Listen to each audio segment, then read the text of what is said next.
Three, two, welcome to the iRacers Lounge. I'm your host, Mike Ellis. iRacers Lounge is a podcast for the iRacer where we talk all things iRacing in a casual setting. Joining me are the usual characters, David Hall, I am here. Greg Hectus, What's up, everybody? Bobby Jonas, And it just keeps sliding into this one to make it on time. your mic FYI, sounds funny, Yeah, you're on the wrong mic. You're probably webcam micing. Brad Wren. It's week 2 of NIS, and I'm already frustrated. Welcome to NASCAR, and William Westbrook.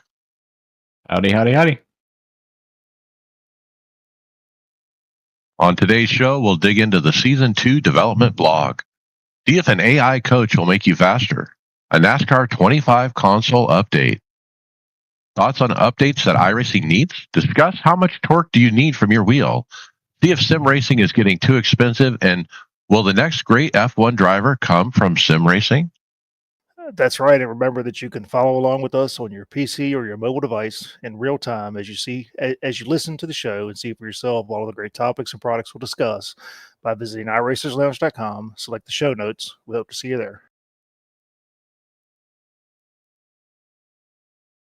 All right. So what's up first? We've got a quote from Max, or just some thoughts from him, saying that he thinks that the competition might be tougher on the sim than in real life. Yeah, pretty cool.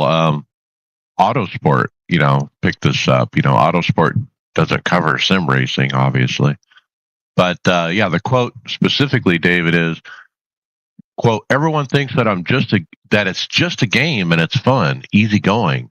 But I would say the competition is just as hard or even harder to win than in real life, end quote. He said that before. I mean, you think about, here he is as F1 champion, but when you're spending time racing guys that have got, I don't know, let's say thousands and thousands of laps at a track that he doesn't have, of course they're going to be more competitive.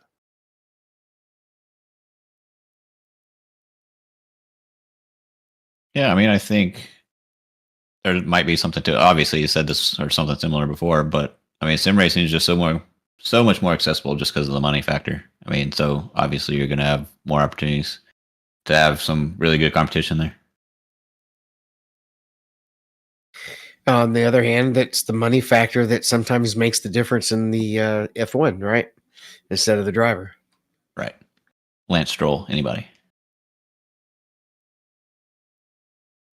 Well, look, who better to say, than the current F1 champion about, and then he's on top of his game in the sim racing world as well. You can't say there's a better qualified person to objectively, make a decision. Okay, which one's more competitive? And I like it. It warms my heart a little bit that he, and he knows sim racing is more competitive. We feel it out there every day.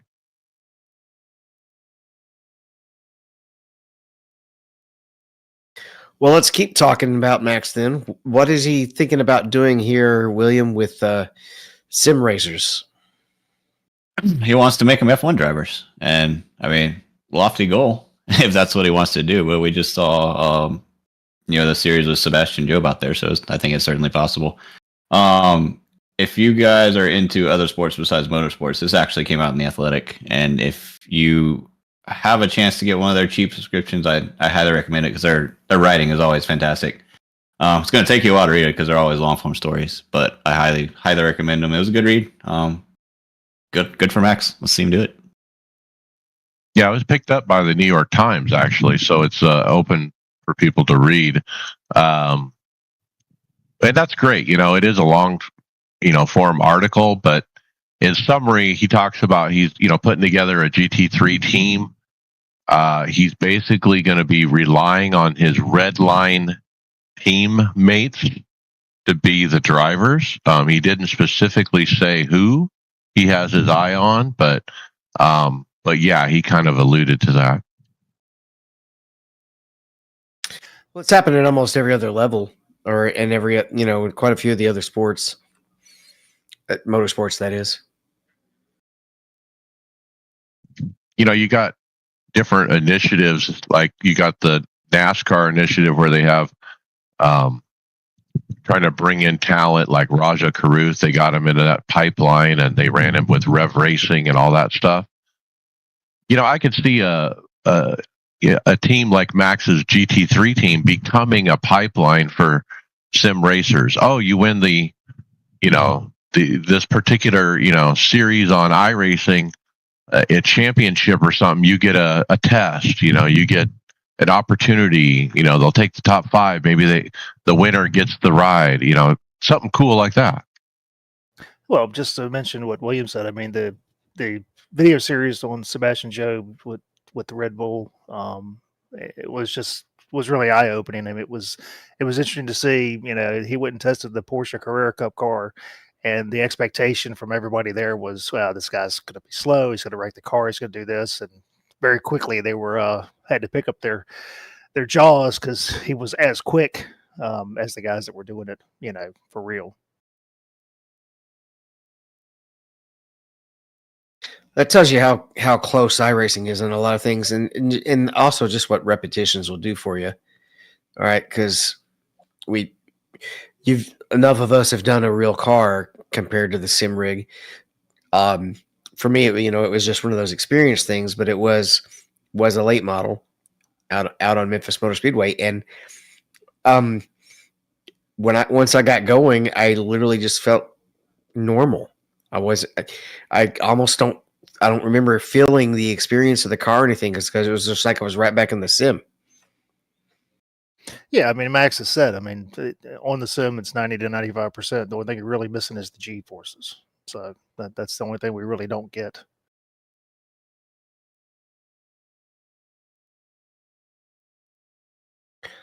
All right. Well, a little bit less on the sim side, maybe on the arcade side. I guess we'll find out at some point. We have a development diary number 3 for the NASCAR 25. Tell us a little bit about it, Mike. Yeah. It's a good look at, how the development of this game is coming along. They're adding ARCA and above kind of situation where you can really have a proper career mode. You're going to have, start out in the back garage, behind the house, and they show pictures of that garage. Work your way up, get opportunities. There's even out of the car stuff within the flow. Like you have to go make an appearance for your sponsor and get your credibility up and stuff like that. You can't just race. You have, part of the career mode is doing that kind of stuff. Like, it was interesting watching the various, Dale Jr. was talking about it a little bit, but you also have the developers, the people actually, building it, talking about, how are they going to do it? What is it going to look like? How is that flow going to go? It sounds very interesting to me. I don't plan on buying it, but I don't really have a console working anymore. I don't either, but it makes me yearn for some of these features in iRacing. I mean, why don't we have something a little bit, more, I don't want to, I want to say presentable. I mean, the beginning and the end of these races, they could do something just to jazz it up, and it wouldn't take much, I'm sure. But really, after you've seen it a couple times, it's kind of like whatever. I mean, I just bought Civ 7, and already I skipped the intro, right?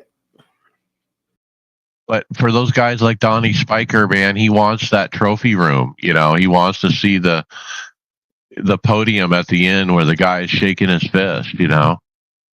Some people want to see that, and look, they can go buy the console obviously, and they'll be able to see it. But why can't we cross this over into iRacing? Does iRacing cross over to a console game at that point? Yeah.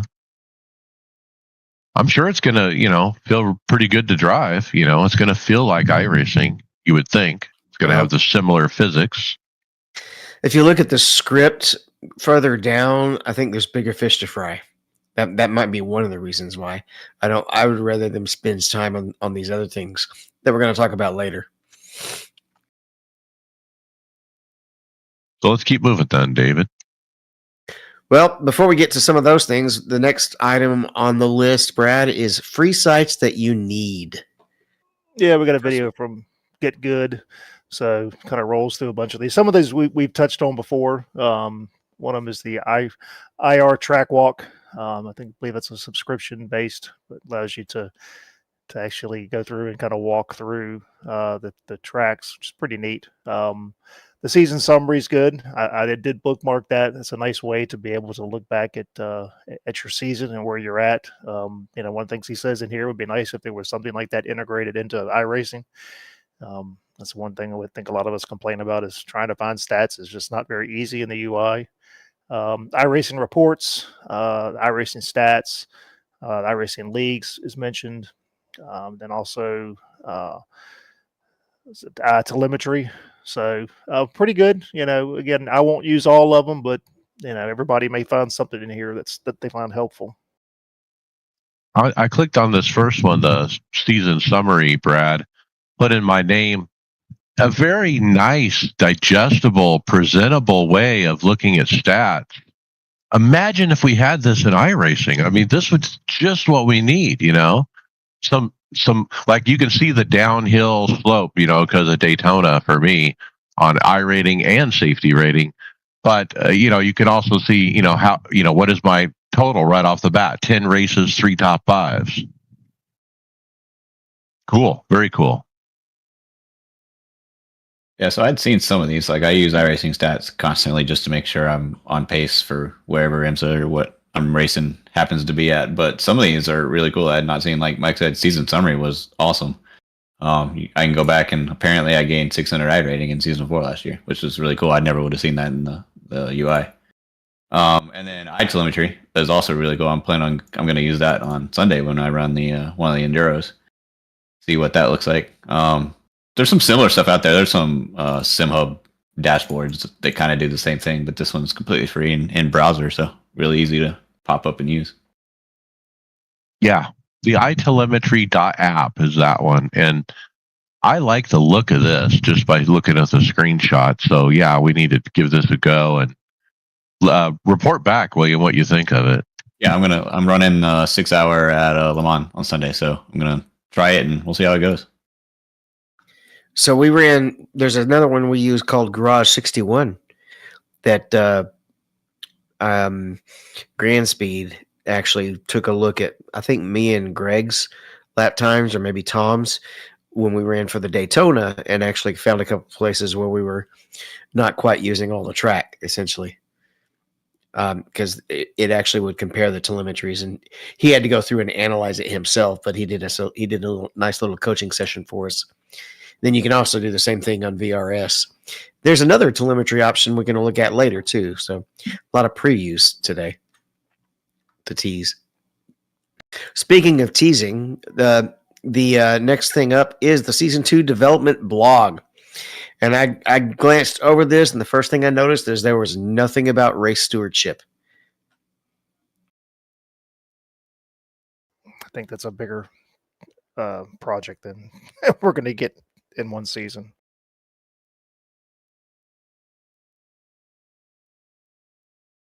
Well, let's just start going through the blog. There's so many tidbits of news in here. The first part was about the ARCA. So we're going to get new ARCA cars. The Gen 4 are coming, but they're not ready. Old cars retired. Yeah. Yeah, they couldn't balance the older cars with the newer cars, so they're just going to retire them.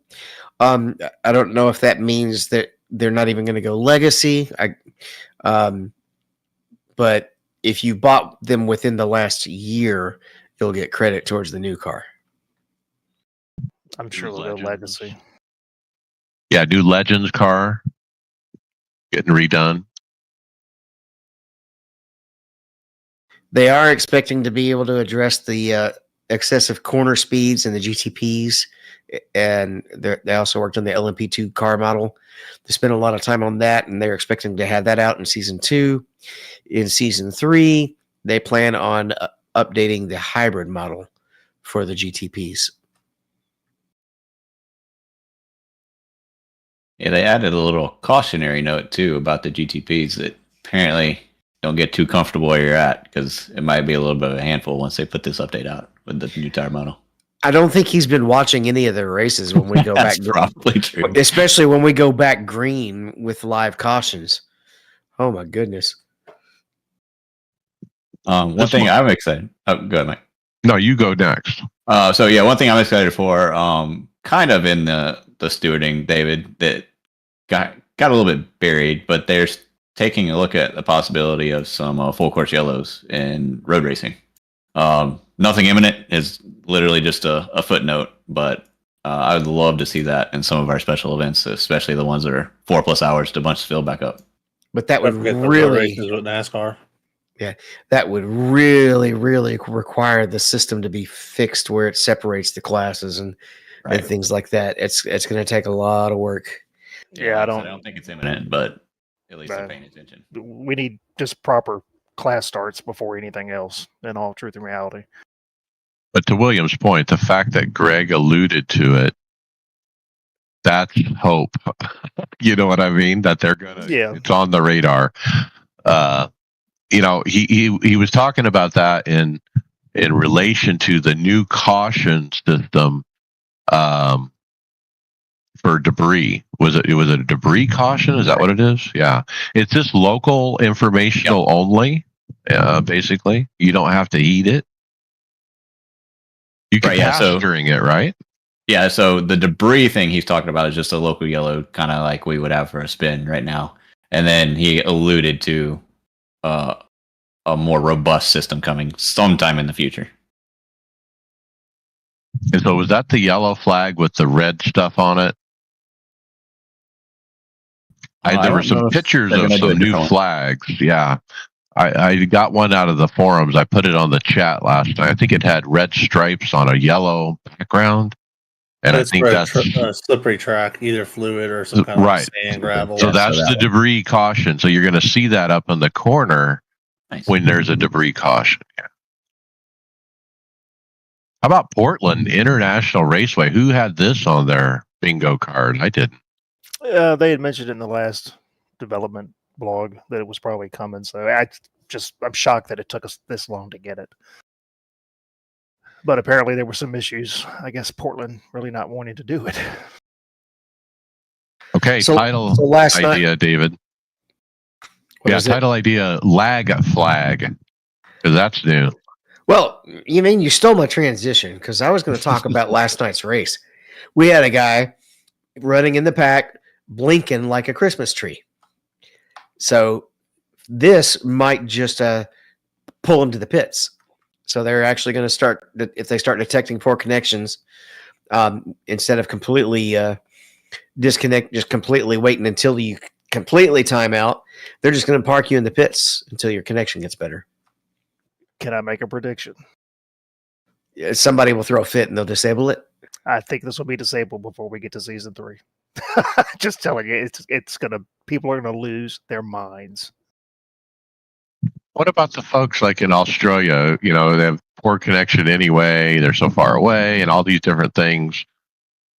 It needs to be real. It needs to be fine tuned to really be determined that they're blinking out on everybody constantly, to the point where they would be protestable. If they can fine tune it to bust people for that, sure. If somebody's just a little wobbly, no. If they've got a lower ping, but if they're not blinking out, they're not as much of a hazard. I think this is more aimed at people who try to run a lag switch where they can drive through people without damage. So it doesn't specifically say, but insinuates that you may get a flag if your connection is going south. Like if a black flag type of thing where you have to pit, and then if you don't pit, then they put you in the pits, basically. That's the way I read it, but it doesn't specifically say that. Yeah, I don't think you're going to get a warning. I think if it starts to go south, you're going to show up in the pits. There's some stuff with AI being a little bit more adaptive. I don't really deal with the AI. It's reminiscent of NASCAR Racing 2003. That was the AI in that you could set to adaptive, and it would learn. It was kind of a learning thing. It would adapt to your speed and would change the cars around you to be a little more similar to what you're running. Which is a problem in any AI race I run. I can't seem to get the strength of the other drivers to match what I do. It's either too strong or too not strong enough. And yeah. On the oval refresh, so as far as the tracks, pretty surprised to hear that most likely getting Bristol, Darlington, Dover, Homestead, Kansas, Vegas, and Iowa. Was not expecting that. They don't think they're going to have the new Sim UI ready. I'd rather them wait to get it right. There's a tidbit about the new graphics engine is in, full steam ahead kind of thing. They are transitioning some stuff they're learning there into the current graphics engine, including the sky look thing. But it sounds like they're working closely with NVIDIA on modern display technologies on this new graphics engine to really, really bump performance, which I think is key. We have to spend so much money on the hardware to just get a few, some decent frames. Wouldn't it be something if all of a sudden, our frames tripled?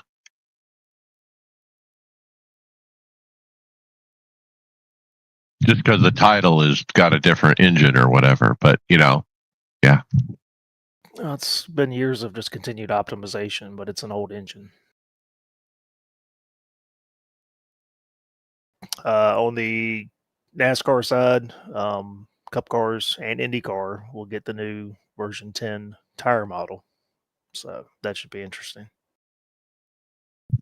Yeah, another Ferrari in the works. They don't say what kind of Ferrari, but I was trying to think. I mean, outside of the F1 car, I cannot think of a Ferrari that we do not have. William, help me. Yeah, so there's been a lot of speculation in my other group. It's either going to be the F1 car or the 488 to replace the 296 as the new Ferrari fixed car. Bringing back the 488, huh? I missed the GTE. A new version of it, but yeah. I missed the GTE 488. It's doubtful F1 car, right? That'd be doubtful. Yeah, I don't know. Did anybody see the 499? I mean, anybody see that one coming? No. Yeah, I mean, that was completely out of the blue. Few tracks are also discussed. Adelaide, they scanned. They're working on Miami International, as well as Autodromo Hermanos Rodriguez. Miami surprised me. That's the F1 track at Miami, right? Yeah, that was mentioned in the last build. If they're adding more F1 tracks, could it be the F1 car then? Yeah, I mean, we're getting close, right? Because you get Mexico, Miami. We're missing a few. A couple of them I don't think we'll ever get, but with Vegas, you never get Monaco, I don't think. No. Yeah, Mexico City is listed here. So the next question is, will we get it before we run it? Or do we have to wait a year? A few years ago, they were really all up on getting everything NASCAR related up to date. Now they're not keeping up quite as quick. Well, I think we're going to benefit from the console game. We've said that all along. I mean, look, they're going back and they're updating all the other tracks too. So I wasn't expecting to get 5 or 6 updates in this one. Because even with Iowa, it is the repave. Yeah, I think with this graphics overhaul they're doing, they might have slowed down their pace to try to make sure the quality was there. And I think in the update, they kind of indicate they're going to speed that up a little bit. So this one's kind of a quick hit. Brian Simpson made a post on February 15th. We are working on a new helmet model. It's a huge project. And due to all of the amounts of patterns, it's something that will cross multiple seasons until we get it done. That's about all it says. Yeah, in the development blog, they had a screenshot of what looks like the helmet they're working on, which has been needed. I mean, it's old. It's very difficult to paint on. Hopefully, the mapping is better on the new one. I would hope they make the template like giant, like big, where you can get details on the helmet. You know. It will likely be a higher resolution, but I mean, you're still working with a round helmet. They are just a pain, even in real life, to work on design-wise.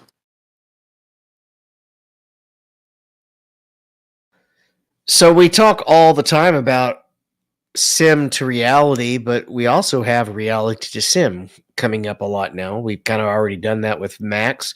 Well, he's not the only one now that is bringing sim rigs to the track. We got a next post from Carson Hosevar. Actually, Steven Toronto made the post, but he streamed iRacing during the rain delay from the Cup Garage. So they've got him a rig in the hauler. Yeah, he was doing an interview, and they're actually interviewing all three of them at some point from Spire. And yeah, Carson's like, "Hey, I got to go. There's a I don't know, whatever it was, it was a mid-afternoon, It was a Class truck C race, I think. truck race." He's like, "I gotta make the next seat fixed," is what he said. Daytona, so he's like, "I gotta cut my interview short," and he goes in the hauler to race. That's awesome, man. You got time to lay around and do nothing, but instead let's get on iRacing. All right, new idea to deal with the rain delays. They should just bring a whole set of rigs to the track and start the race virtually. And then when the track's dry, they can come back out and put the cars in the right order and resume it. I love it. It's not unprecedented. We've had NASCAR Cup Series drivers run in iRacing. But I'm talking mixed reality, like how they do in the sim determines where they end up on the real track. That would be funny. No. All right, Bobby, this one's yours. Real liveries by real iRacers. So I guess with the anniversary of Trading Paints, they posted about guys who have designed iRacing cars plus real life paint schemes. I've been fortunate enough to have designed. I think at this point, when we're just doing a count on it, it's probably 40 to over 50 paint schemes in real life for various drivers and various series.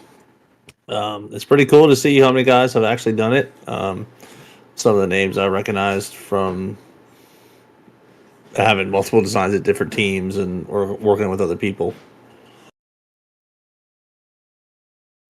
Yeah, Kevin King shows off his work with Dale Jr.'s Junior Motorsports and whatnot as well. That's probably the most recognizable ones I see in the replies, but there's quite a few, like you say. Well, the one that should be in that post, if you haven't got it up to date, is the one with the SimReps tags on them, right? Yeah, it's in here. So Bobby got his post in there. Okay, cool. Good deal. All right, next is a video. Or did you have any more? No, I was just saying there it is. Okay. Next, we have a video about iRacing must-haves that are still missing, and I'm just looking at the table of contents here, Brad. I'm assuming you put this together. I think Mike threw this in there, but didn't you, Mike? Well, it's just a way for us to read a short list about what these must-have features are. So, number one, tire data. He wants more tire data than what we are given. Give us some graphs and something pretty to look at, like the wear over time or something along those lines. I don't know if that's realistic. You only can do that if you have. Well, you can't do wear over time. Not without, like, how do you physically actually sense that? Right? You can track temperature over time, but not wear. Yeah, you can track. I mean, there's a depth meter. That's how you check your wear on a tire is to read the depth across the tire. Yeah, but you can't do that when you're out on the track. No, he's talking about in the garage. So go out and do a run, you come back in, all you get is a percentages and temperatures, all we ever get. There's nothing you can't. There's no way to judge what the wear of the tire is. Yeah. Next was training tracks. Referencing that. What is that circle one that has lines on it like a target? That's flat. Central something. Central. Yeah, centripetal. He wants more of those type of tracks. Let's have more training tracks. Let's make it easier to adjust the driver position or camera. Referring to the whole Control F12, and you have this whole camera menu thing, and your sliders and check marks. It's a little antiquated. Okay, I'm gonna stop you there. If you go in the F buttons while you're sitting in the car, there is adjustments for that. Yeah, but if you change the cameras, you can make them specific for each car. If you assign the settings to each car instead of globally, it'll do the same thing. Safety rating system. He didn't like it. Light rain was the next one. I think we have this, right? No, we don't. It's deluge or nothing. That's the way it seems. Okay. That's not true. I've seen some light rain, but if you let it get too, right now it just gets too heavy. They need to limit how heavy it can get because real sports cars would not race in what we've had to race in some situations. Right. So we have the ability, but whoever makes the weather for the special events is not aware. Multiple reset points. He's talking about active reset. He wants to have, a reset section on the first part of the track, the middle part of the track, and the last part of the track can have 3 different corners he works on in a row, and instead of just having an active reset on just one. Kind of cool. This is kind of where I stopped watching it, though. The remaining ones are wear over time. Not sure what he means there. He was that he was talking about as far as your car, say an endurance race. Your car is going to take some abuse as opposed to right now you can just go out there and really run as hard as you want to. Engine really never changes or anything like that. You never have to change brake pads in an endurance race either. Correct. Tire model was the next one. Chat, UI, and driver stat. Chat he was talking about, I guess, like in the UI where we could chat with people. I don't know, that didn't make a whole lot of sense. It's called the mute button. I used it a lot last night. There was somebody that just was making. I think it was in a race we were in together, Brad. Was it an A Open we ran together? Yeah. Yeah. Somebody came on and was just, I don't know if it was playing music over his phone or what, but he got muted immediately. And definitely the driver stats is the big gripe.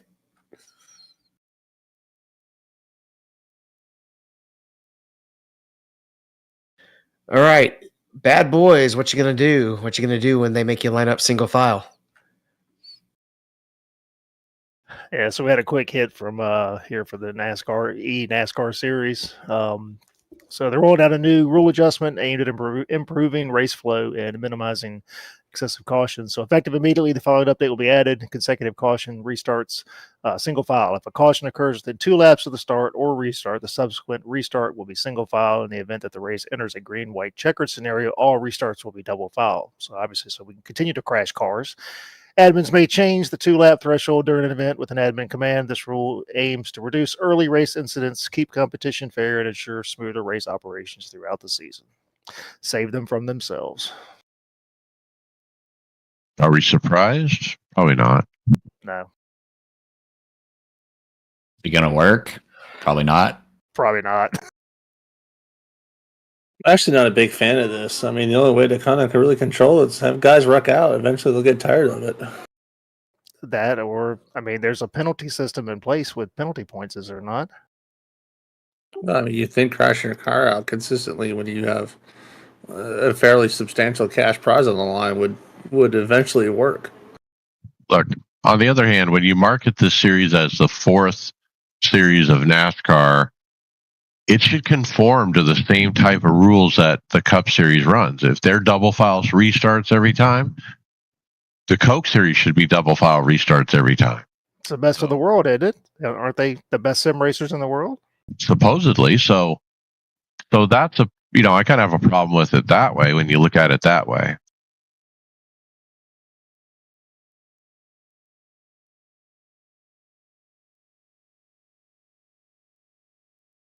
How's the weather been for you, William? Cold. Has it been Not this windy? cold.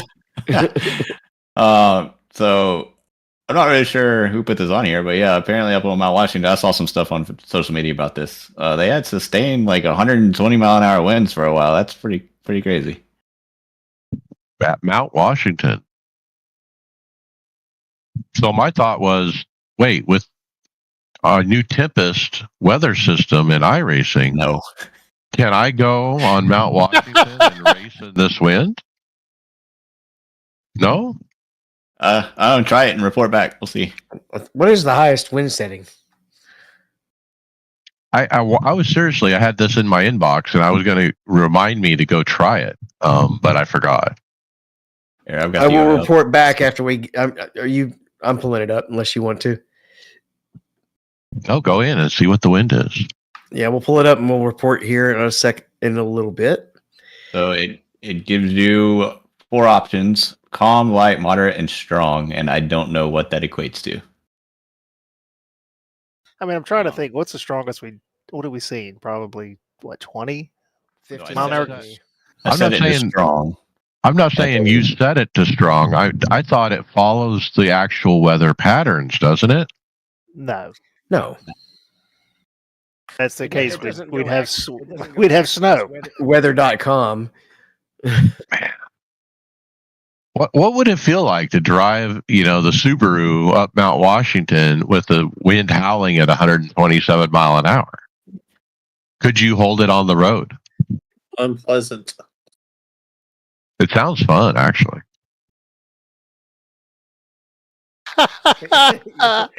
Let's get that one more time, William. That's what you got. Yeah. Hey, see that, Mike? Oh, hold on. Let me get my camera. Oh, wow. That's what you're doing. You're upside down. Yeah, we had a snowstorm this week, and you know how it is in Arkansas when it snows. It's doesn't happen often enough, and there's some bad drivers who get out when they shouldn't. And I was out working today and saw cars all over the place in ditches and trees and stuff. So driving in bad weather is bad. Let's move on to maybe a little bit of nostalgia. We got a quick hit post from Milad Radman. And he says, back in the day, it was called the EA Sports 500 at Talladega. He wants to bring it back and now make it the iRacing 500. And ask if it can happen and tags all the relative people. So he basically is begging iRacing to sponsor a full race instead of just a driver. What's he want? He wants a special event. He wants one of the 4 full distance races to be at Talladega, and then we call it No, the he wants iRacing 500. no. He wants the actual race to be the iRacing 500, where it used to be the EA Sports 500. Oh, he wants them to sponsor Talladega, the actual Yes. track, for the broadcast on NBC or whatever, right? Yes. Wonder how much that cost. That's what I was wondering. I think they could spend their money is better spent on making things better for us. Yeah, but you got to drive brand awareness too. And what a better way. People complain about subscription costs now. You know, that's an interesting that you bring it up as you know, again, we'll be critical. We're an independent podcast and we can be critical when we can, but I think we do this because we overall definitely love iRacing. So with that disclaimer, on their past podcast, they pointed out something that was actually quite amazing. Has anybody bought eggs lately? Or food or Yes. gas? Okay. Those prices have gone up, right? Yes. When's the last time your iRacing subscription went up? Ever? They have never bumped it through all the inflation. They have never bumped the subscription. Yeah. I mean, look, the way they financially got going and everything. I mean, kudos to John, over there from the Red Sox, and without his financial funding, I don't know how iRacing would have ever became. But once it grew its own legs and it's self-funding and it's perpetuated itself into this behemoth, that's doing console games and everything else. It's pretty cool, and it's also pretty cool that they've never raised pricing. All right, so we have a very serious documentary, and no, I didn't get a chance to watch it. But what about you, Mike? No, I don't remember this one, to be honest. I put it in the script. I thought this was funny. So, yeah, this is from what's it, Mr. or Midlife Racing. So, just a It's not very long, is it? it's 3 minutes. It's kind of a spoof on all of the stuff that we kind of do. From if I had base shakers, it'll make me quicker. If I get the better wheel, if I get all this stuff, I'm looking for a 10th. And it's just one of those, you got the documentary with the English guy kind of talking over top of, the sim racer does this and the sim racer does this all together, just a 10th of a second and whatnot. I thought it was kind of comical. The pile of junk food he lays up next to the sim rig so he can have his dinner while he races. Yeah, I love it. Yeah, this is a kind of satire of just, hey, what we do. This is what we do. So I thought now that I hit play, I actually remember watching this. That's pretty funny. I got a minute of it. Yeah, it sounds very very serious, but it's totally satirical. All right, it's time to start talking event results, sort of. The professional event results. William, let's hit the Oracle Red Bull. Yeah, we're back with Pesk.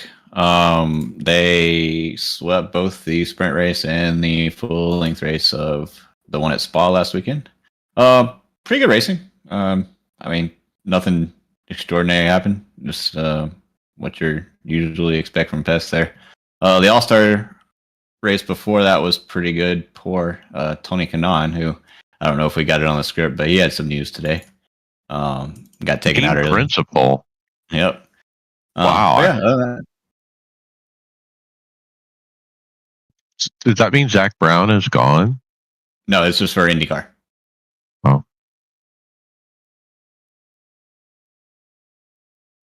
So is that essentially like a competition director of sorts? Team principal? Yeah. They're making all the decisions, right? Yeah, they're like the main person on the team. Maybe like a general manager role. Right. On another sports team. Well, congrats to Tony. I didn't realize that he was in a position to be able to do something like that. That's pretty cool. All right, so just finishing up there. Points for Tag Heuer through 3 rounds. Cooper Webster with Red Bulls in the lead. Sebastian Jobs, Red Bull number 2. Alejandro Sanchez is number 3. And Luke McCown is number 4 with Apex. That's a pretty sizable lead, too. Yeah, Cooper's had a pretty good run, especially at Daytona. And let's see, he won the sprint race and finished 7th in the main race. So I don't think he's finished outside the top 8 the whole time. He's been doing pretty good. So it's always a good sign when I can tell who did the video just on his little thumbnail. That's definitely a recognizable face, isn't it? We got Matt Malone with 10 things that iRacing needs updates in 2025. Just another what do they need to fix. So the first one he mentions is hover over entries to show number of cars entered. That'd be a nice little convenience. Used to have it in the on the website. How about that? So it was one of those. It wasn't broke, and then they unfixed it. Bind a button for force feedback adjustments. That one's actually a really good idea. That one's needed. Don't they have the one where you can set the max point? Like when you're like, yeah, if you're but doing you it have on to go auto? into the go into the black box. Yeah, and then the only one you can bind is the auto setting. You can't make fine adjustments with a bound button. Bind a button to. Oh, I want this one. Bind a button to mark an event in the replay. I definitely want this one. Yeah, and he even said with this one, I mean, say you hit the button and it would go back to 10 seconds. So you get the 10 seconds before or whatever. But yeah, it's hard to remember. Something happens and I'll look up and I'm like, all right, try to remember lap 65. And guess what happens once we get done? I've forgotten all about it. And leave. Yep. And like, oh shit, I was going to go protest that. You know how I'm handling that is during my stream, I'll just call out to my crowd listening or watching, hey, we need to watch that replay on lap 44. And at the end of the race, they actually remind me, hey, we get replay 44. And it's worked, actually. I can't stream not from here. So this would be a very nice feature. Grid timer to show on screen while in options garage. In fact, how about not just a visual grid timer? Maybe when there's only 10 seconds left, it starts making an audio warning. Because last week I missed the grid like 3 times. I'll get bored and I'll go start looking up at my top screen, and then boom, I missed the grid. That would be easy enough to do with like a gentleman to your cars at like 10 seconds to go. Yeah. Sometimes I'm looking at my paint, and how you hit the space bar and everything clears off the screen. Well, you can't see when the timer is gridding down to 0 when you've hit the space bar like that. Again, like you said, Bobby, some kind of audio alert would be great. So I've not ever had this one happen. Jumping out of the grid to adjust something and not being able to get back in. Is that because you just didn't get? Is that it won't let you get back in at all, or is it because you didn't get back in time to grid? More than likely, miss a timer. Yeah, miss a timer, so you end up having to start from the pit. Yeah, I don't see that being a problem. You got to draw a red line somewhere, right? Now, unless he's talking about a bug, but I haven't heard about that. Multiple wheel profiles in options. You can actually sort of do this. Not in, well, what he's talking about is, say you've got like 6 different wheels. So you got an Acetec, you got a Fanatec, you got this, and you got that. Actually having an option where you can actually pick, oh, I'm using this wheel. So all my bindings are then notified, would work. So for the same car? Yes. I guess, because you can do separate controls for each car. Okay. So you can do that, but you can do this. You just have to do it outside of the game. Yes. So I don't know if you're listening, Matt, because I ran Wednesday's race on my Formula wheel because my sim coach's pedal is already on its way back. They received it and fixed it and sent it right back the same day in about 3 hours, but it still has to go to Nevada and back. But I raced using my Formula wheel instead of my old wheel and using the paddles for the throttle. And so what I did is I just renamed my old control files so that I could switch back to all the bindings for my other wheel. So you can do it that way. I guess it would be nice to be able to do it automatically.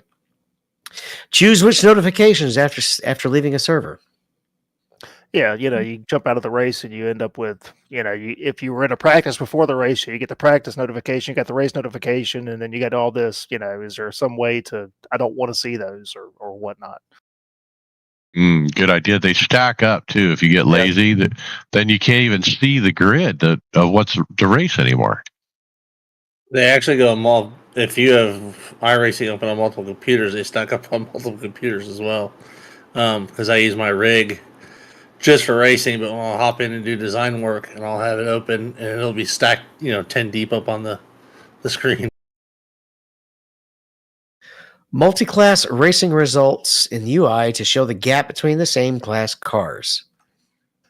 Yes. So if you're in a lower class car, there's no differentiation between, if I finish first and Williams behind me, there's doesn't say they finished a half a second behind me or anything. Everything is relative to the fastest car.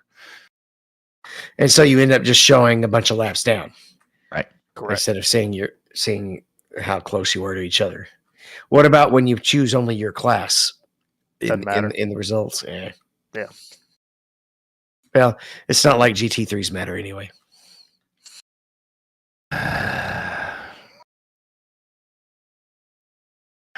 Link to the series points page from the race results page. So you get done looking at your results and just be able to click the button and go right to look at the season standings. Would be nice as opposed to having to close out, then go back and move here and move there. And guess where that used to be? Yeah, imagine that. Yeah, you could do that on the website. And the last one was a refresh button on the UI. So there's no button to refresh. In order to refresh it, you've got to switch to something else and go back to wherever you were before. It sounds like Matt Malone likes the old website. Well, he fits right in with us then. He's just tired of software devolving, and that's a common theme these days. I see it at work a lot. Well, I've seen commercials about this at businesses where you'll get used to a certain software and then they'll be like, oh, we're going to upgrade to this new software. And it ends up costing you more time in the long run because everybody having to relearn the new software. And there's some things about it that are just terrible. And you see it in education all the time, these new fads. We're going to do this program. And it dies after 5 years. And then you're going to do this program. So sometimes you just need to make what you've got better instead of always constantly switching to something from scratch.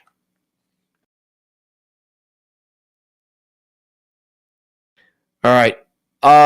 This next tweet or X post, it's, I don't know how to describe it. It's a guy just shortcutting the track limits. I mean, does this have anything to do with the new layout, or is he just goofballing?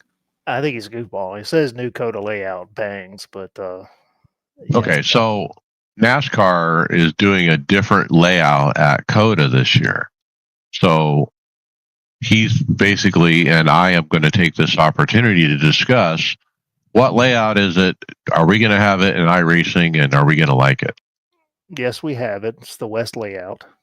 So cuts out the long that long back straight, I guess, sort of down to the hairpin. I don't know. I think it'll probably make the racing a little bit better. I'm not a huge fan of COTA as it is, especially in the Cup car. Okay, so we're ready to go then. Good. But what's the point of this video? What does it have to do with the new layout? I think he's just tongue in cheek, David, about how NASCAR drivers, oval drivers, typically race at COTA. Yeah, where there's no track limits. Okay. I mean, iRacing replied to his post and said close enough. So, I mean, if you think about how they typically will run this, and we ran into this last year, in the Cup race where they tried to basically start policing track limits, and in typical NASCAR fashion, they screwed that all up too. Yeah, because it depends on who breaks it, on how they're going to enforce it. Ooh, ouch. All right. Next, we have I don't know if this is a listener email or he just reached out to all of us because he's a listener. He is a listener. Okay, cool. He sent it to me through iRacing messaging as well. Same. So I actually got this directly. So that's why I didn't realize it came in through if it came in through the Discord or not. But Nicholas DeBeern is running the International iRacing Series, and it's apparently been around since 2013. Do we want to read his whole quote here, Mike? Well, basically, yeah, he's got races at European times, and he does list those here. They're serious about a clean league with a race commission after each race and cash prizes for drivers and teams. Join us as a driver or with your team. You have more than 1,900 iRating in oval, and you would like to participate in the championship 2025 in order to test yourself in this unique format, 100% on iRacing with server manage. Now, I believe that he's French, and so we're getting a little bit of translation English here. But there's a Discord link if you guys want to get involved. So go check the show notes. If you want 100% distance NASCAR league. All right, let's do a little quick Sim Gaming Expo invite. We have definitely reserved our booth, and we're working on what we're going to have in that booth later. I think we're going to keep that under wraps for now. But we plan on having a booth there and doing our 500th show there. I haven't heard anything new yet from George or Jorge on any new vendors at this time. Yeah, I'm busy planning stuff. I've already ordered some things to take with us to our booth. I'm about to order another thing for the booth here shortly. And I actually last night worked with Grok 3 out of the X app and just basically dumped my Google sheet of my little schedule and plans that we have into the AI and asked it to help us plan our trip. It recommended a nice place for us to go for dinner Saturday night as a group. Some kind of dinner, booze, and arcade kind of thing that's within walking distance. I forget the name of it. But yeah, I'm having fun trying to plan this. There's at least 5 of us going and maybe up to 8. I think I've been to that arcade that you're talking about before. They have everything set on free play, and it's just a bar with arcade games and pinball machines everywhere set to free play. Yeah, and so we're making plans, guys. We're definitely going. This is an open shout out to all the listeners. Come, please show up. Look, even if you're come by yourself, hang out with us. I am inviting you. Even if I've never met you and you're listening to us now, you come hang out in our booth and hang out with us, talk with us. We'll walk around the show together. It'll be fun. As a matter Don't of be fact, shy. As a matter of fact, I don't have it guaranteed yet, but he suggested getting us a discount code for our listeners for the tickets. Yeah, so stay tuned for that. Yeah. All probably happen in here in the next couple of weeks. He said early March. All right, more upcoming events. The Bothurst 12 is this weekend. I don't think we're going to be participating in it. Only 2 of us were interested, and my pedal is out of commission. So, Will, I see you shaking your head as well. Y'all not going into it? The team is gonna put one together, but I'm not racing it. I am not on a good relationship with Bathurst yet. So, and plus, it's supposed to rain a lot, so I'm gonna stick this one out. I was going to say, the forums are blowing up over the rain stuff at Bathurst. A lot of people butthurt over it. The forecast is a mess. It's a mess. Yeah, I think the complaining about raining most of the time is overdone now. I mean, I get it sometimes, especially in the special events, but this track is hard enough in the dry, so I can kind of understand a little bit of what's going on here. Just remember, some of us in our Daytona splits with that 20% chance of rain, we had it for like 12 hours. 12 to 15 hours of a wet track. Not a drop. I know. Not a drop. Yeah, we know. Only thing I have about the rain, because I've actually getting better at it, is they do need to limit the deluge so that it doesn't get to the point where we'd simply not be allowed to race in real life.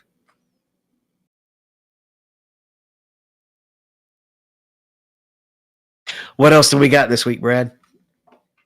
The NASCAR iRacing Series is at Atlanta Motor Speedway. The Dirt Super Late Model, that's the year-long, is at Oswego, followed by the Dirt 410 is at Cedar Lake. Mike's favorite, the M2 Cup, is at Laguna Seca. FIA F4s, the regionals. America's at Summit Point. Asia Pacific's Oran Park. Europe is at Circuito de Navarra. And then global is at Circuit de Lebanon, at Ringmeister, Draftmaster, all the normals. The late model series is off. The Coke series is off as well. and Porsche Tech Her will be off this week as well. Podcast housekeeping. Leave us a review on your favorite podcast platform to make it easier for more listeners to find the podcast. Mention the podcast to your fellow drivers so they don't miss out. We would appreciate it. Check out our Discord and get involved in the discussion. We have our website at iRacersLounge.com where you get all the links of everything we talk about.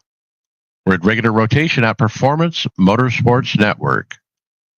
Order your shirt or hat for iRacers Lounge at iRacersLounge.shop. And fantasy. I'll start out by saying Brad and I contacted NASCAR, and they've opened up our fantasy league from the 100 max participant limit.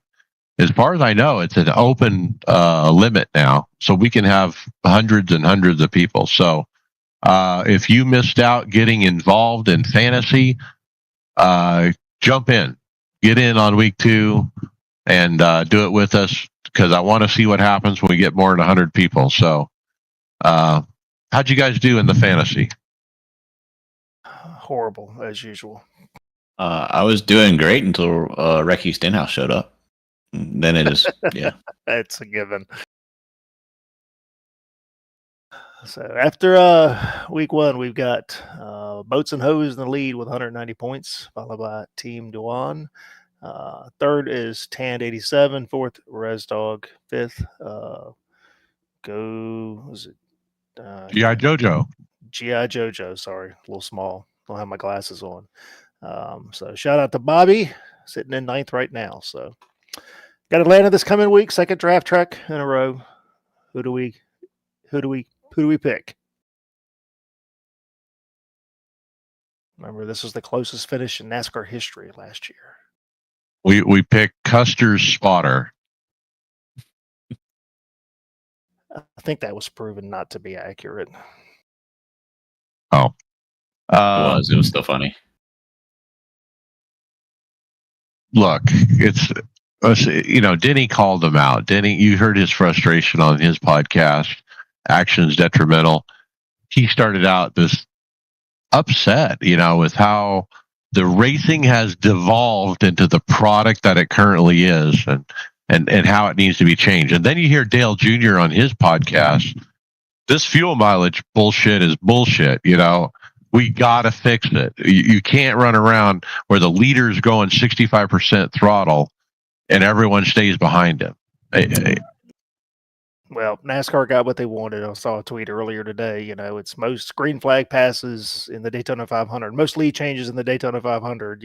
They got what they want. When you stack cars up 3 wide and nobody can pass each other, it's just not enjoyable to watch.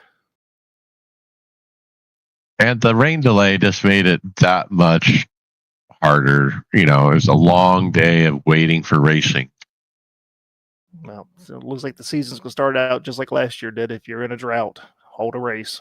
You're definitely going to get rain.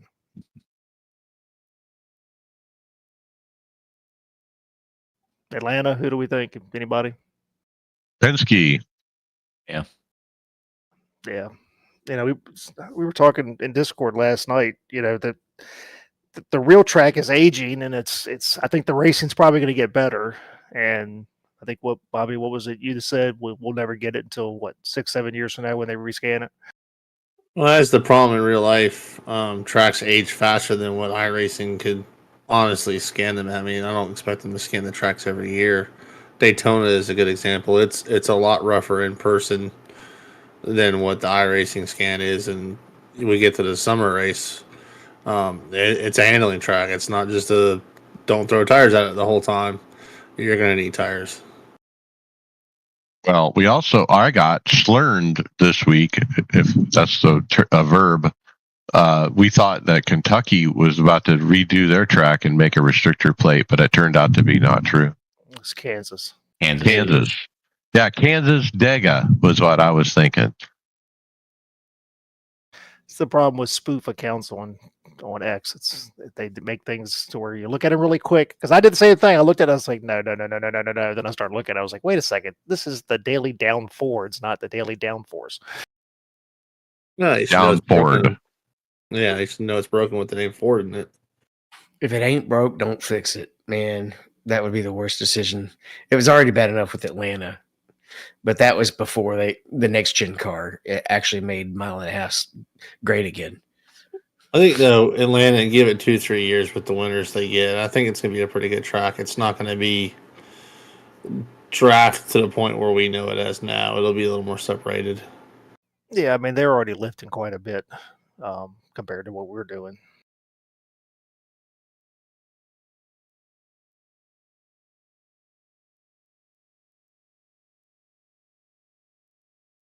All right, the first question we have in the hardware software section is, will an AI coach make you faster? And we have a YouTube video asking that question. What do you think, William? So this is Emily Jones. She races in the PESC All Stars, and she's a pretty good sim racer. So she compares 4 different AI types, I think: Track Titan, Race Data AI, Trophy AI, and Race Crew. And I honestly, guys, don't remember her final verdict here about which one was actually worth it or not. The only one of these I've actually tried is Trophy AI, and I did that before they put it behind a paywall. So that was like a year ago. I don't know what improvements are made from that. I mean, to me, the telemetry from Trophy AI is good. I don't necessarily know, how good their actual AI coach that speaks in your ear is. I don't think I can ever get it to work right. But, yeah. Did anybody remember which one she suggested to work out? I don't, but I think that was the one that caught my eye, though. The Troph AI, the way it coaches you on, you should do this as you enter this corner, kind of thing. I could use something like that probably. So I was kind of intrigued, but I'm hesitant to spend money on stuff like this. Yeah, like I said, they let you try it a while ago before they put it behind a paywall, and I'm trying to get the page to load now, but I think it's not an insignificant amount of money that they want for you to use it now. What I really want, William, is somebody to develop something where I don't have to pay a company or a particular app or something to do this. I can use an open source LLM AI, like the free Grok from Twitter or ChatGPT, the free version, or something along those lines. I can somehow incorporate that easily into my racing. Now, we talked about Donnie Spiker, our teammate. He already does this where he'll upload screenshots of his setup into the ChatGPT, ask it questions and get information back. But it's a little tedious. Well, you get what you pay for. Good point. You're paying for the interface, right? The ease of the interface. Well, and it's a more specifically trained thing for a specific skill set instead of just a general AI. Hey, you're paying for the skill set too. Right. I mean, I don't necessarily, begrudge anybody for trying to get paid for the work they put in, especially if it's good. But, we pay for setups, we pay for subscription, we pay for overlays. At some point, something's got to give, right? Well, if you do it as many years as I have, you find a way to not pay for stuff on a monthly basis. But it's not something. It's something that might not hurt to do occasionally. You might not have to do it necessarily for every race you run. But like, I don't get my telemetry analyzed by Grand Speed for every track I go to. But it was nice to have them take a look at Daytona. So, and I've done the VRS coaching sessions a couple of times as well for Le Mans and Daytona with the Cup cars. In fact, it was Daytona with the Cup cars.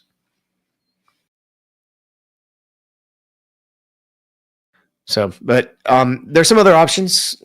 We've got another one of these. I think you listed their name, William. That's on the script to talk about later. So we'll come to that when we get there. All right. So next question is a post asking, can you tell the difference? And we're just comparing 2 wheels.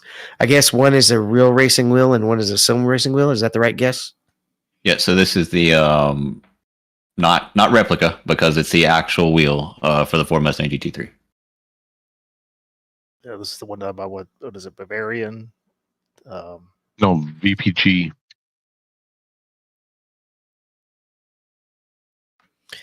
Why would a Ford have something from Bavaria?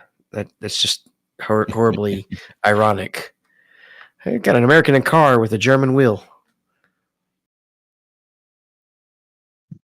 It doesn't, these real racing wheels don't have the flash and of the ones with the display and all the fancy colors, and I don't know. Because they're meant to be used while you're driving 180 miles an hour in real life, and when you need to make an adjustment, you can't take and look at it for 10 seconds like you would in a sim. Also, in a fendered car, you have a dashboard.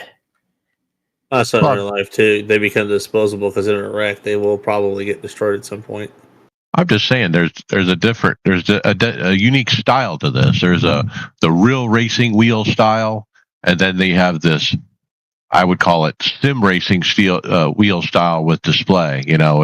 With all the flashy colors and buttons. The ones with display are for formula wheels because formula cars don't have dashboards. Sports cars have dashboards. They don't need a display.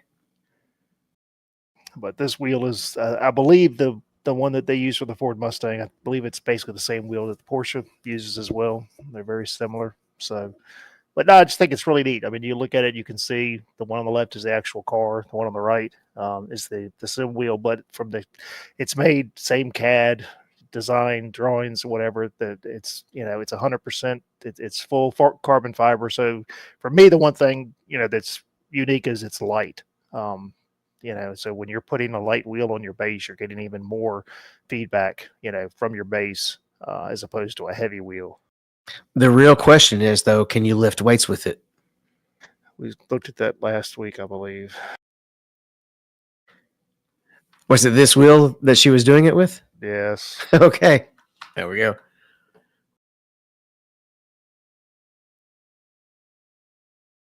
All right. This is something that would be nice. An MME H plus sequential shifter option from Advanced Sim Racing. So who posted this one?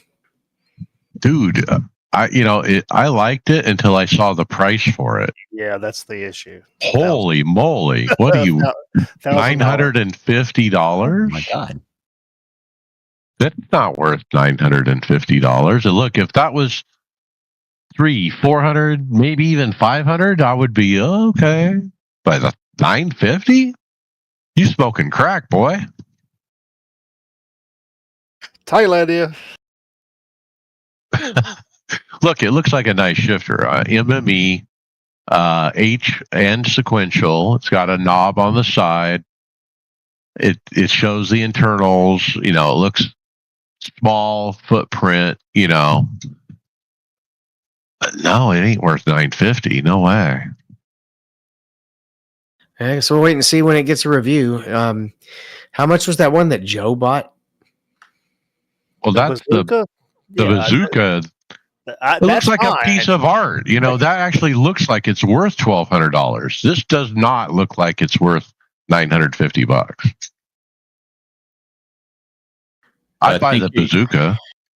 I think you might be paying a little bit of a upcharge to get it imported from Europe, and then Advanced Sim Racing is probably one of their distributors here.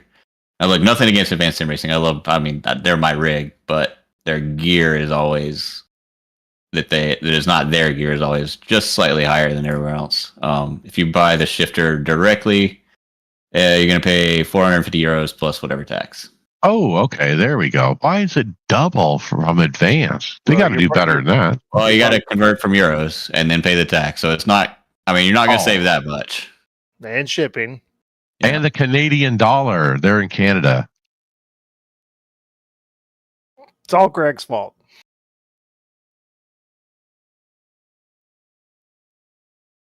So basically what you're saying, Mike, is that you made this guy's face when you saw the price tag. Yeah, this one is an article from ApexSimRacing.com. How much torque do we really need? And they show a guy with his eyes bugging out as he upgrades from 5 Newton meter to 20.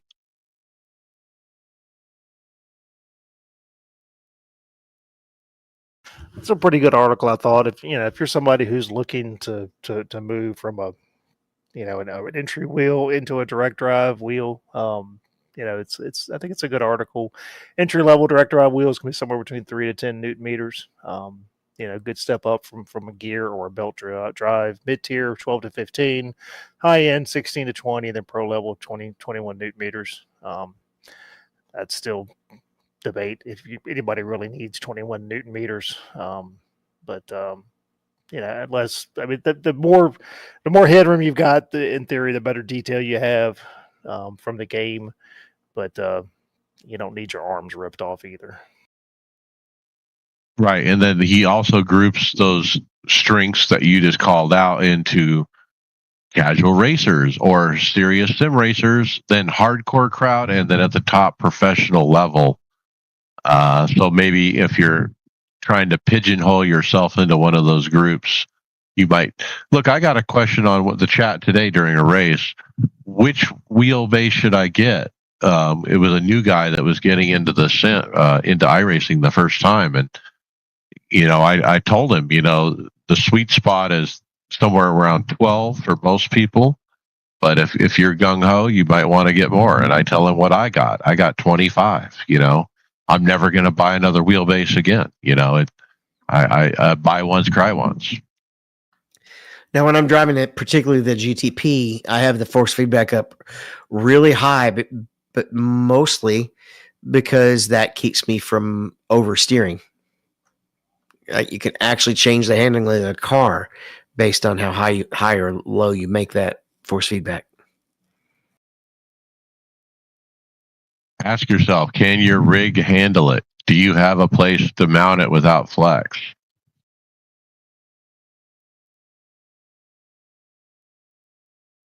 Nice article. Well done. All right, this next one is a nice little piece of equipment. I know, Mike, you're always talking about using a trackball so you don't have to worry about it moving around on you as much. So this is a similar option that's almost like an armrest that you can attach to your rig, and it's a track pad instead of a track ball, but it also has a brake bias dial on it just for an extra little feature. Love this. I mean, if I didn't have the mouse pad that my gear shift mounted on, this would actually fit on my rig. And but like you said, it's an armrest. It's got carbon fiber look. It's got the track pad where you can use your finger to move the mouse about. But then the incorporated emergency stop button for your wheel. I mean, that's a great place to kind of integrate it and make it look, part of your system. I think that's a brake bias. Oh, is that what it is? Yeah. Yep. I have a weird reason why this. I actually considered getting this, but yeah, my shifter would be in the way. But also, I'm weirdly ambidextrous. So when I'm using a mouse, I use my right hand. But if it's a trackpad, I use my left hand. I don't know. That is just weird, but it's just the way things work. So I can't really use a trackpad with my right hand very well.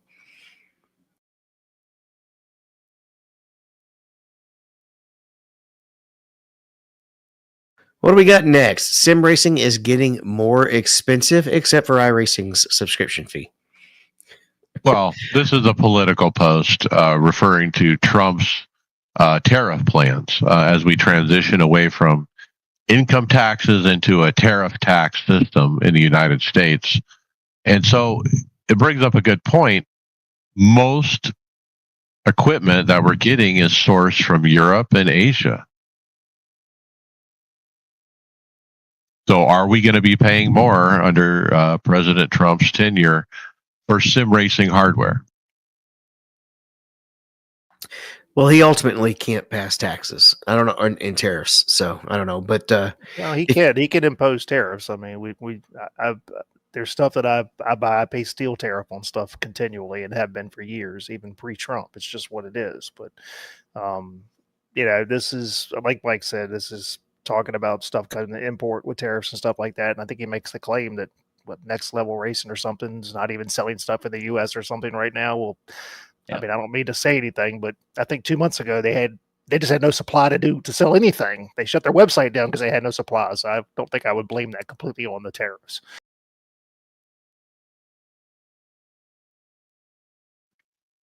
But you know how you pay. I know when I bought my Cube Controls wheel from Italy, I had to pay a tax called VAT, VAT.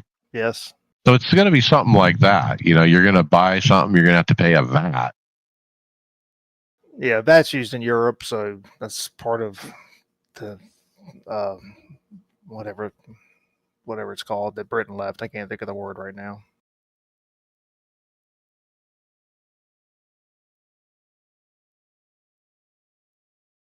We'll see.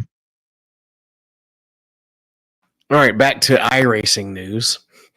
iRacing Auto Staging version 3. It's an automated racing and season scoring system with Cup, Xfinity, and Craftsman Truck series or seasons. So I'm assuming, I didn't go into the deep details, but I'm assuming it will track stage racing for you with stage points and everything. Yeah, it can be used for hosted or AI sessions to try to simulate the modern NASCAR race format, with scoring and stage breaks and everything. Yeah, looking at the screenshots in the forum post of how this works, it looks pretty darn cool. Nice, clean look to it. You got a pop up that shows, the lap countdown to the stage. Yeah, And I think the NIS races are still too short for a stage. But if you had I don't want to do 100% races every week, but something that would be interesting was maybe a 2/3 race where with one stage break, if that makes sense. I just think you do stage breaks in the full distance races. right.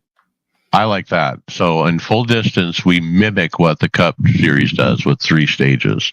But when we do half distance, no stages. Cool. I can't wait till we do a Martinsville 500 and we add stage breaks to the other 500 cautions that we have in the race. Let's not do a Martinsville 500. How about that? I think we got Bristol this year. Bristol is not. This doesn't go as bad as It never Martinsville does. ever. Never does. Because you can kind of sort of make really, you can almost make the high line work better than the low line. And so it's not just, I don't know, people just don't suck as bad at Bristol as they do at Martinsville. All right, next up we have another rig, and it looks like one of those with the slanty uprights, Mike. Yeah, that's a signature for next level racing cockpits. And I almost bought one of these when I was shopping for my most recent cockpit. It was on the short list. However, this is a Ferrari edition of that cockpit. So you got the Ferrari logos and various branding, which makes it kind of unique. Of course, Sarah. Everyone loves Sarah and how she handles these reviews. Very professional, covers all the details, shows us how she builds it. I like her videos.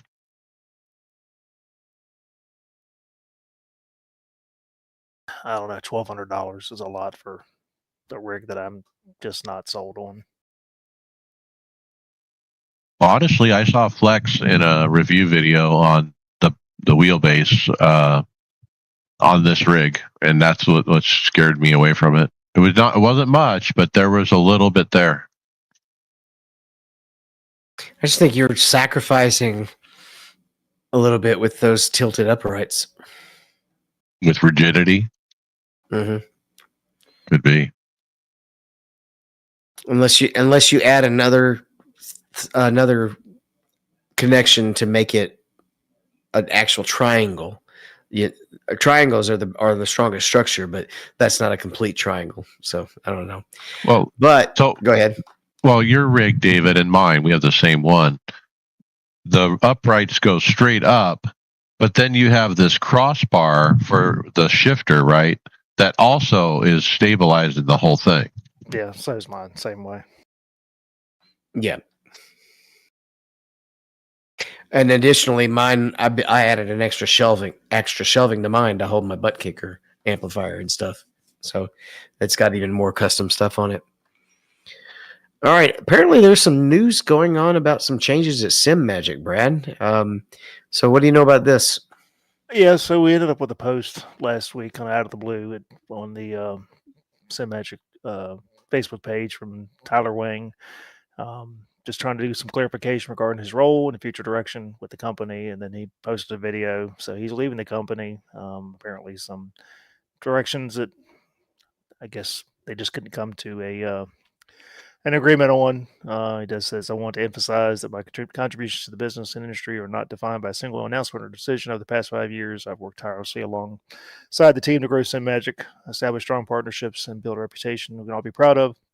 Plans to stay in the industry, just doesn't know what that role is going to be right now. So, yeah, I haven't heard really much of anything else as far as this. I have their wheelbase. I'm very happy with it. I don't plan to make any changes right now.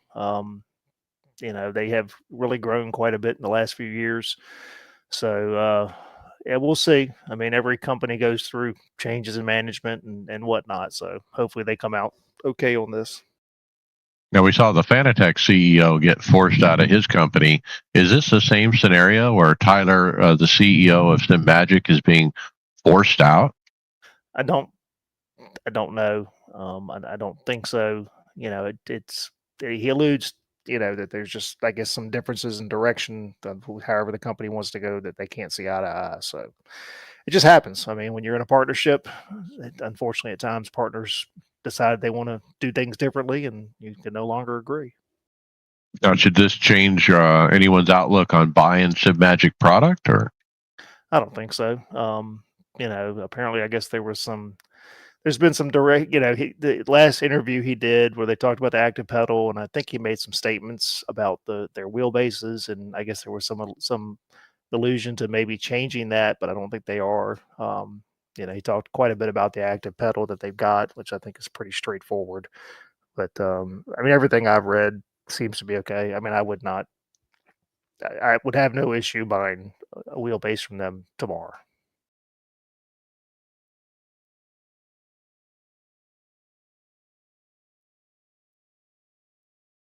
All right, we've got a display, William, with a never-ending question. How big is too big? Or is bigger better? I guess is what they worded it. It's another DDU. This one's from a company out of Great Britain. I just had their name up. Sim Racing Addict. Priced around $300 US plus whatever you have to pay to get it imported. I don't know if they have any distributors over here. It looks good, but it looks similar to a lot of the other ones we've seen. I don't personally have one of these, but I know, Brad, you've really been enjoying yours, right? Yeah, I've got a 5-inch. I looked at some of the larger ones, but the only reason I really didn't do it is because it's bad enough that it blocks, about 6 inches of your screen. I can't imagine having 8 inches. Once you put in the side pieces and everything like that, you're probably talking about 7.5, 8 inches of your screen blocked. The 5-inch for me is about the perfect size to cover up most, of the dashes that are in the sim. So, but there's guys that are running the 10-inch ones that are, they're huge, and I don't, it wouldn't work on my rig because I've got my screen too close to the wheel. So jump to the 357 mark on the video, and you really get a wide view of just how freaking big this display is.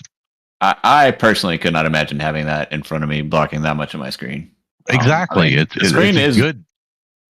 It's beautiful. A good chunk of the screen. Yeah. It's very, very crystal clear. Yeah, it's like with mine. When I'm in the car, I don't even realize it because it's in the car. It's when you're not in the car. is when it can be a little frustrating. But with triples, I do most of my stuff. I do it on my left screen.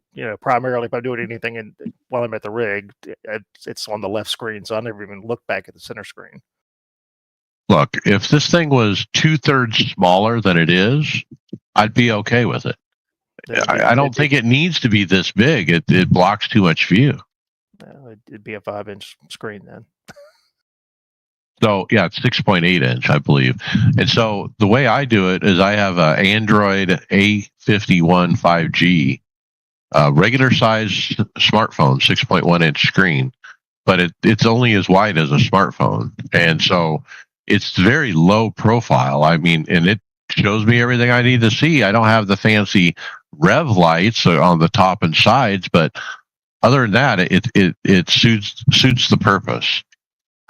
I think the JRT overlay dashboard or just any dashboard software wise could get the job done just as well. And you could change that dashboard for each car and make it actually look like the car if you wanted to, or use what's already in the sim. I don't know if they get cut off of y'all's view when you're on triples or not. I mean, I don't use the JRT. I mean, I run Lovely Dashboard on mine, and I like the Lovely Dashboard because it gives some information that you just don't get out of the sim. Makes it easy to scroll through pretty quickly. You've got two different modules that you can look at. So it's like I said, I like it, and I just the one thing that I don't like about the in-game DDUs is there's not a whole lot of options to do anything with, and I expect that. It's just what it is. So is it needed? No, but I enjoy it. So a cool thing about this one, if you go to 610 in the video, he actually mounted it down to his right under the screen above his button box and has a lovely dashboard and another like a screen capture, and he's running his digital mirror in it. It looks really cool that way. Now that I think is really nice. I just can't see it above my wheel. I do like that. Yeah, maybe run a track map on it or something. Right. Cool.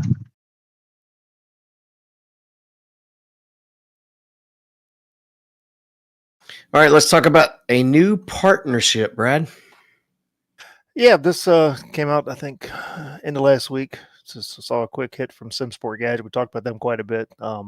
Bobby and I think are kind of keeping them in business right now. But so they've entered into official partners with Advanced Sim Racing. So the Instagram post is from the chassis to the accessories, the wheelbase to the motion system, every imaginable upgrade to your sim racing setup is now just one click away. Shop now at simsportgadget.com. So, yeah, I mean, I've been super happy with them. Have yet to get anything that I haven't thought was high quality. No, it's 100% been high quality stuff by far, and I'm probably going to end up ordering some more here shortly. What is the partnership? They're just selling each other's stuff, or? I think you're going to be able to buy certain items directly just through Advanced Sim Racing. Yeah. Okay. So it'll be stocked basically. Yeah. So you buy your rig, and then you can get the accessories right then and there to go along with it when you order the rig. And it may just be a deal where you ordered it on the website and it just drop ships from SimSport Gadget, which is their shipping is fantastic. It's by far the best I've met in any business.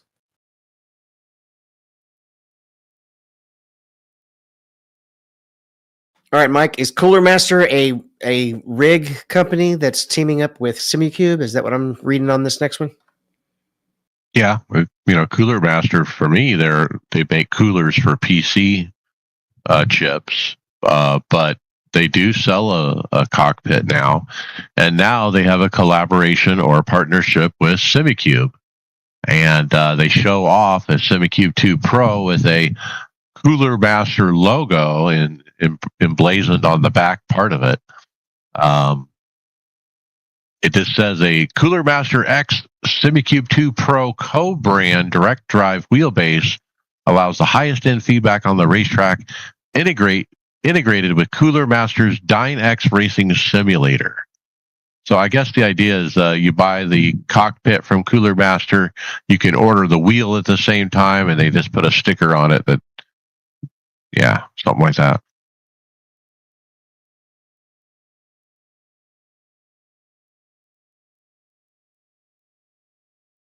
And we got another partnership. It's crazy. This one is the Asher official partner is partnering with Team Redline.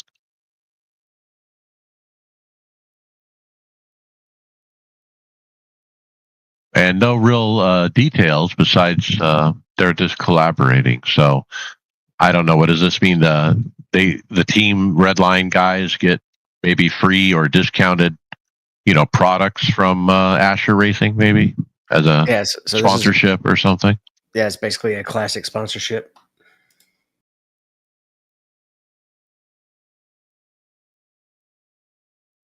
And then we've got some new pedals from Cube Controls. Yeah, these are called SPO1 Core. It's just a tease for the pre-order. Goes on live February 24th. No images, nothing. No, there's a little video with a couple images. There's a little I video, see. but I mean, I've heard some good things about their previous pedals, but I don't really and haven't been able to find any info on these. No, I mean it's not until you get some reviews when I drop anything on anything. All right, I'm looking ahead. Let's stretch it out because these all need to kind of go together on the same show. Well, we need to jump to results, don't we? You want to save the AIs till next time, I guess. Yeah, it's fine. All right, that's what we'll do then. So, Mike, let's hit the results. All right. Let's start with NASCAR iRacing Series.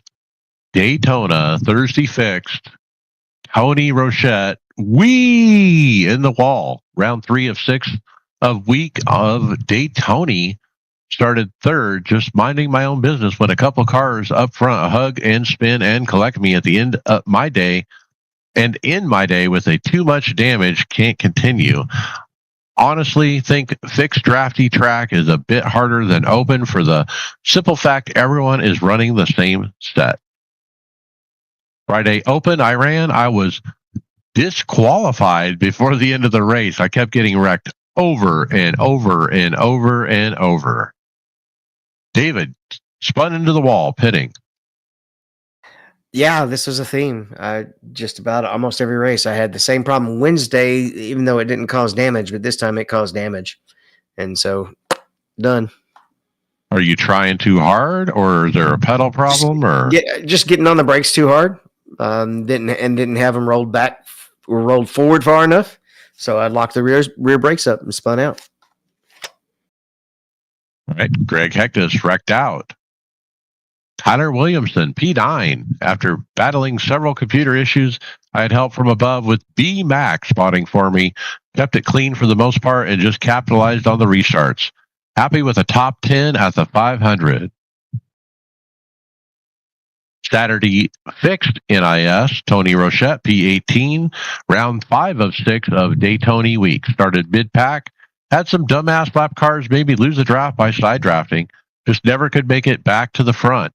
Towards the end of the race, I was a lap down and was lucky dog. Made the mistake of just edging the pace car at the line and got a black flag and had a 1 second hold. Never did get my caution to get my lap back. Sunday open, David Rectorly. Yeah, I'm just running in the middle of the pack, and here it comes, and I got hit several times from behind, and it wouldn't let me leave the pits. Had too much damage. So 0 for 4. Great start to the NIS season. Yikes. Tony Rochette, P8. Last round, 6 of 6 runs of the Daytona 500. Race was okay till mid-race and restart with 2 wide. When a few lap damage cars stayed door to door with me and the cars mid-pack and make us lose the draft. I ended up with a lap down with no yellows at the end to get the lucky dog. Sunday, fixed NIS. I ran and had a good race going, and it was clean up to 10 to go. I was at the top 5, and there was a big wreck. I was involved, but I stayed out with damage for the restart. Then caution after caution. We had 2 green-white checkers. Somehow, some way, I actually finished P7. So I wrecked out 3 times, and then I got a P7 finally in the fixed. Moving to Hotlanta, Wednesday Open, P3. Had a great race, led some laps, got a pit road penalty from the lead, and had to start tail end because of the new pit road rules. You have to enter on the backstretch, and I had never actually driven a race like that, and it kind of messed me up. But anyway, I drove it back up through there in just a few laps to get to the lead. That got me cocky for sure. got involved in an incident where I got blamed by other drivers. It wasn't my fault, though, after reviewing the replays.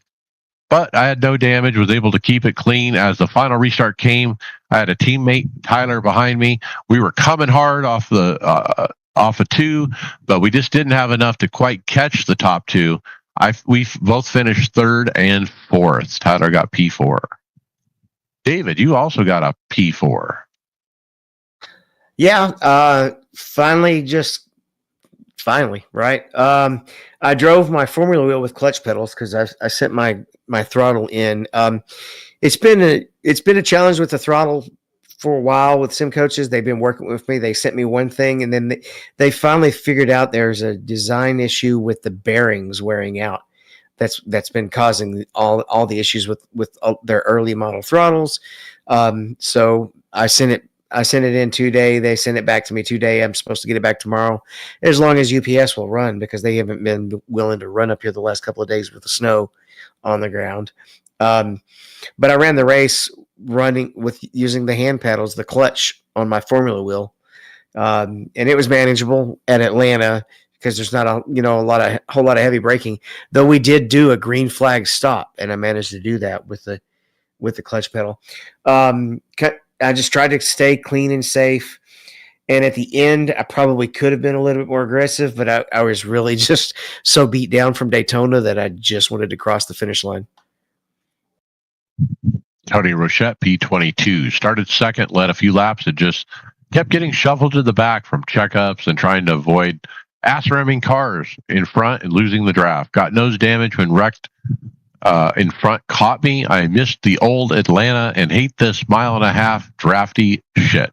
Kyle, P14, started P13, raced my way up to Justin and BW and held the top 10 until I made a mistake out of turn 2 and clipped the apron. Fell way back and came to the top line and just drove to the front half of the field. Fell back a bit to finish a hard 8-lap battle to come home P14. Chris, P19, the Waldron's Furniture iRacers Lounge Sim Wraps Premier Setup Shop Chevy, was a beast. Qualified 4th, but the PC shut down when I got in. Started from the pits, fought my way to 4th, but with 20 to go, a wreck up ahead caused a pileup, and I got 8 minutes damage. Limped it to the finish and ended up P19. Not the result I wanted, but hey, my bright red Chevy Camaro will be back to getting those checkers Friday night. Brad, P11. Yeah, P11, frustrating race to say the least. Car had really good speed, but it's just hard to pass here. Spent most of the race in the top 10, kind of glued to the bottom, but you can't win from there. So started to work the high side, but just really hard to make any movement if you're not leading in the line. Justin and I kind of got up there and tried to work together, and you end up pushing the guy who's leading. You push him to the pack, push him, he'll drop down and take the lead, and then somebody else to jump out in front of you and you push them. Just really frustrating. But was hoping for a top 5, but ended up getting forced 3 wide the last few laps, and chose to concede a couple spots to avoid wrecking. I will be glad to say goodbye to the drafty tracks. 2 back-to-back for me is just too much. All right, Tyler, P4, started in the back, tried my best to stay out of trouble. Cautions fell at the right time and kept the fenders on. Got to push to the finish. My teammate and iRacing legend Mike Ellis to the P3. I'm pleased with my 4th place run. Just need 1 more lap.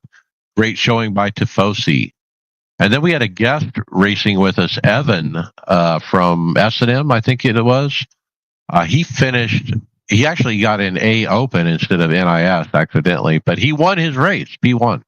So congrats, Evan. With the qualified setup. He forgot to change his setup. So he actually ran the race. It is with his qualified setup and won. Well done. Thursday Open today, I ran again, P20. Had a good run, clean race, worked my way up to the lead. The race was, I was leading the bottom lane when the guy behind me pushed me coming off the exit of 2, just right there as you come up onto the straight. It sent me down to the apron, off of the track, and I never recovered, finished P20. Other racing, M2 BMW. I ran Laguna Seca, qualified 6th, finished P3. I actually got in the dirt in the corkscrew and knocked somebody off. I was not real proud of that. Super apologetic. I was afraid he was going to get me for unsafe rejoin. I just got protested for that. I was like, at the end of the race, dude, oh man, I'm so sorry. Just full on apology. And I don't think he protested me. So thank you. A Open, Brad, P9. Yeah, ran a couple A Opens ahead of Wednesday night's NIS. First one was Monday night. Really clean race. Really until about the last lap. Was running second. Took the white flag and ended up getting taken 4 wide. Spun out, but managed to finish ninth. And then ran one Tuesday night. Started P5. Ran in the top 5 all race. Ended up getting shuffled off the bottom coming out of turn 2 with 2 to go, and then coming to the white flag. Had a spinner ahead. Caused a checkup. David, you were in that race, and I felt like I had it cleared, but got right hooked by the guy behind me, and just nosed into the wall, destroyed. So, as I said earlier, not a fan of starting the season with back-to-back drafting tracks. Greg Hectus, Majors Endurance Championship, P16 with David. You want to start this, David?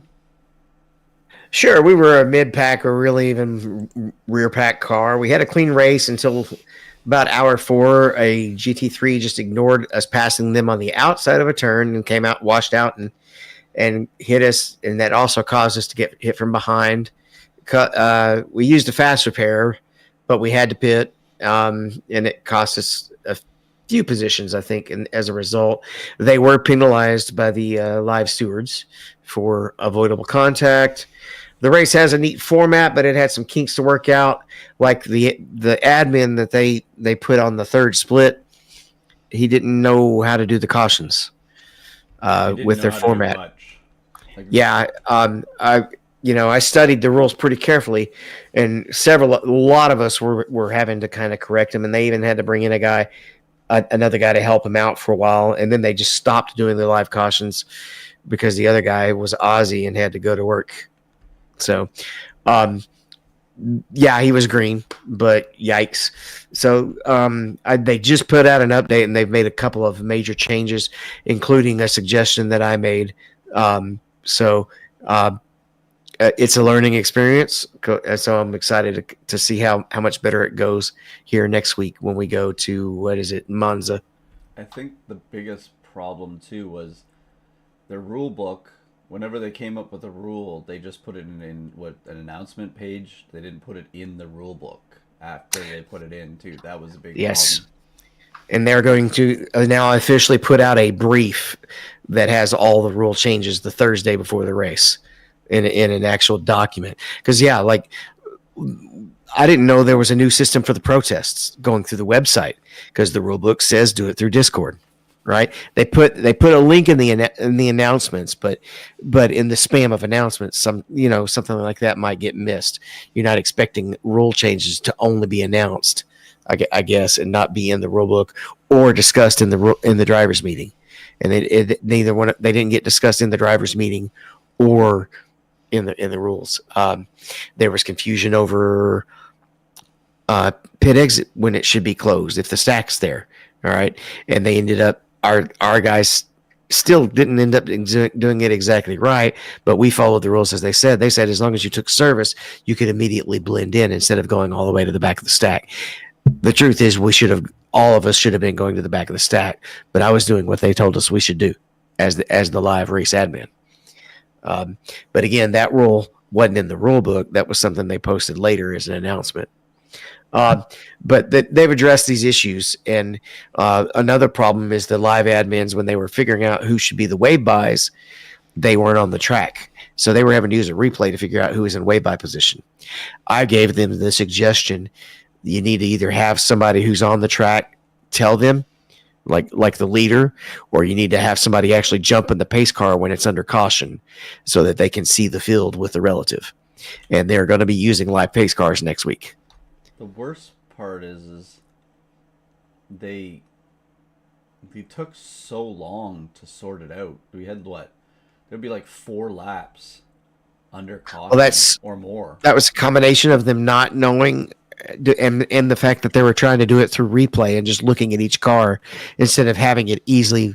If you're sitting there driving in the pack, you could just scroll up and say, "Oh, there's the GT3 leader. All right, this guy, go. And there's the GTP leader. This guy, go." And and we could see it on the track easily.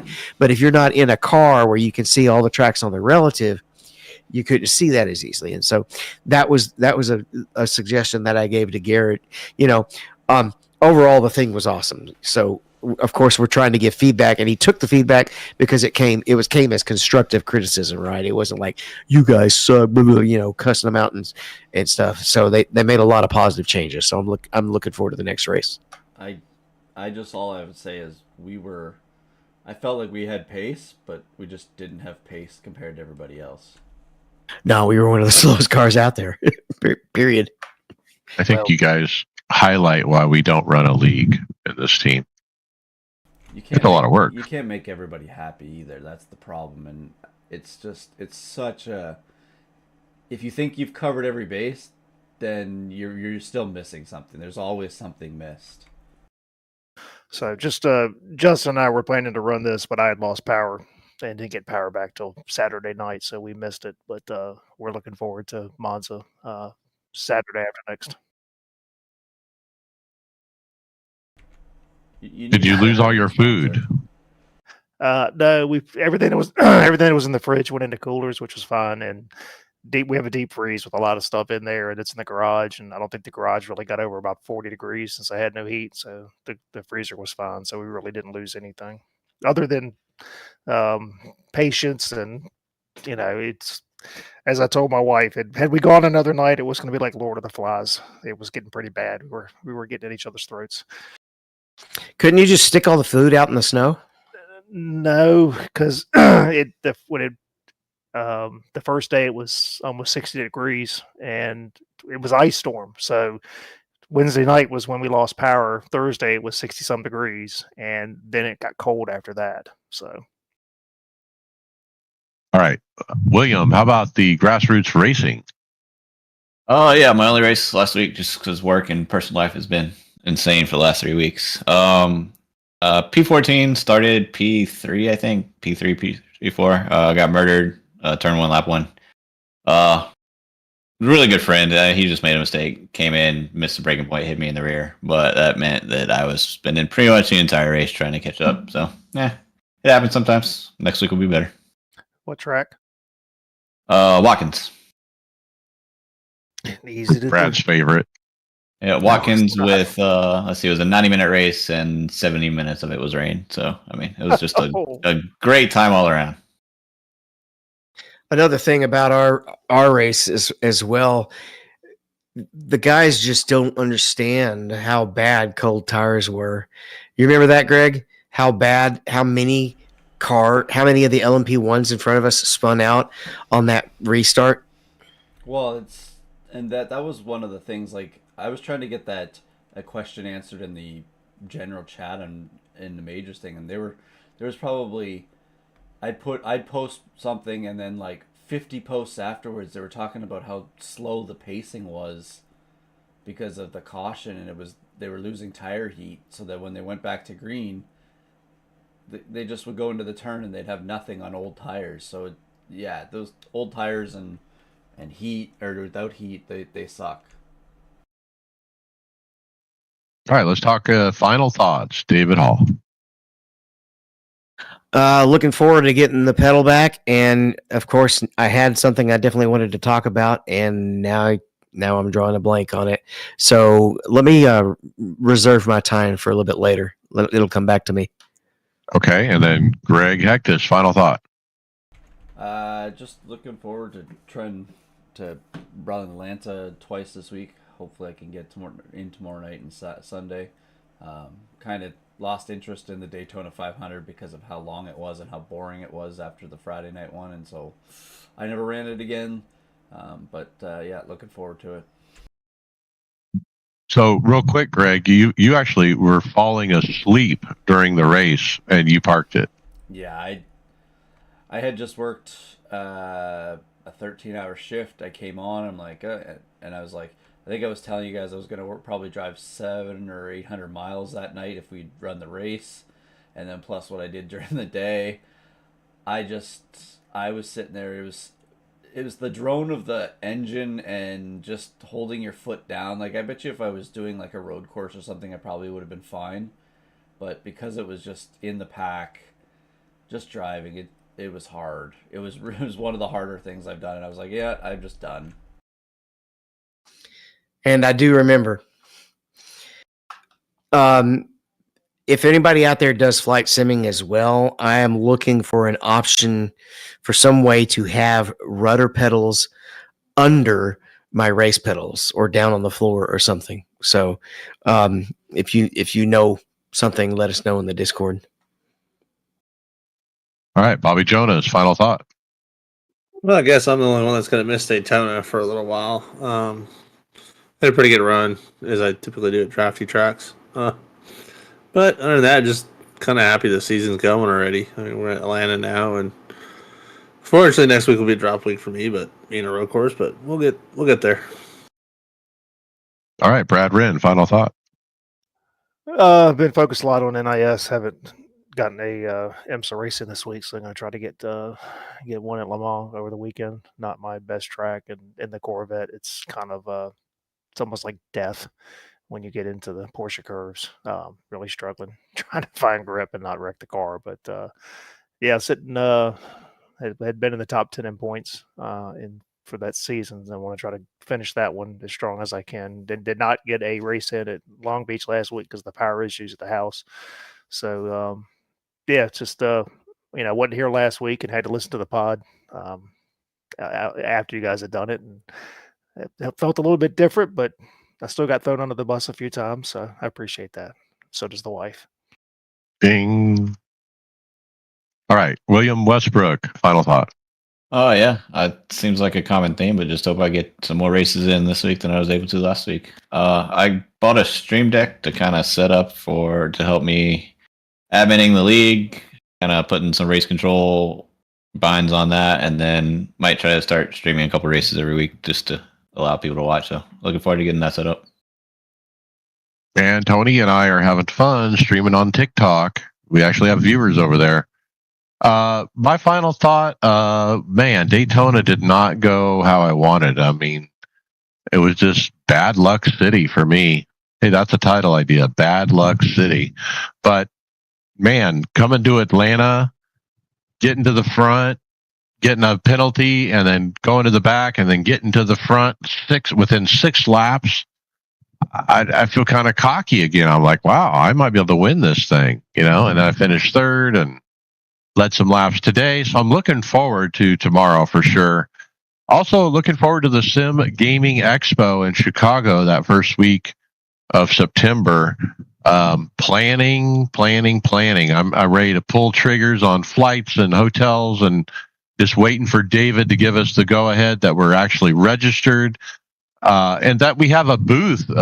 Look, it would have been a dream come true for us just to show up as attendees and meet each other and go to the show. But to take it to the next level and actually have our own booth where everybody at the show can stop by and see the iRacers Lounge podcast, I love it. So we're all in on it. We want everyone to show up, and we hope to see you there. So with that, we'll see you on the track later.